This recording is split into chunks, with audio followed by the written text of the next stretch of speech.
Rome, 21 avril 2025.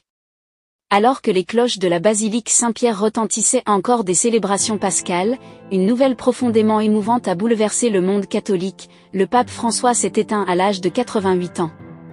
Son décès, survenu dans sa résidence de la maison Sainte-Marthe, fait suite à une longue période de fragilité physique, marquée par une double pneumonie et des complications cardiovasculaires. Une dernière apparition émouvante. La veille de son décès, le pape François avait tenu à apparaître brièvement au balcon de la basilique Saint-Pierre pour adresser un message de Pâques aux fidèles. Affaibli et installé dans un fauteuil roulant, il avait prononcé quelques mots empreints de compassion et d'espérance, appelant notamment à la fin des conflits dans le monde. Ce fut son dernier message public, un adieu discret mais marquant.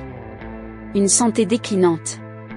Ces dernières semaines, la fatigue du pape ne trompait plus personne. Le lundi de Pâques, incapable de prononcer lui-même son message pascal, il avait cédé la parole à un archevêque, un geste rare, devenu symbole d'un épuisement profond. Ce n'était plus une question d'âge, mais de survie.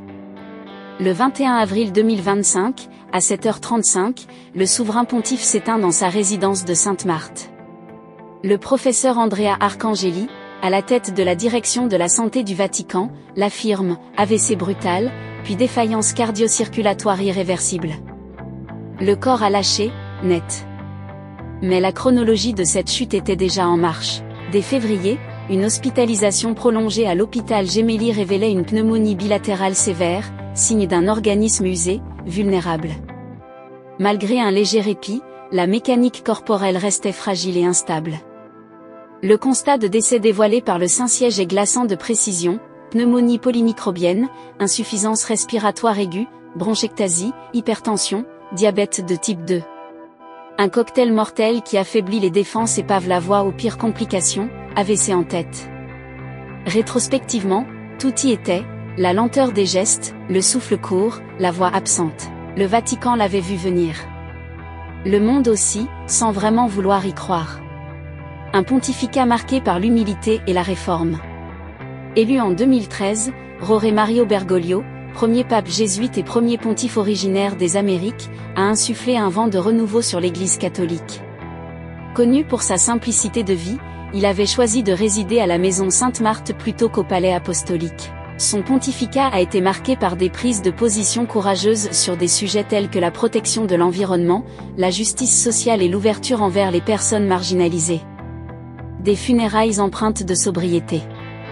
Conformément à ses souhaits, le pape François sera inhumé dans la basilique Sainte-Marie Majeure, rompant avec la tradition des sépultures papales à Saint-Pierre. Une période de deuil de 9 jours, appelée « novendiale », précédera ses funérailles, permettant aux fidèles du monde entier de lui rendre hommage. Et maintenant ?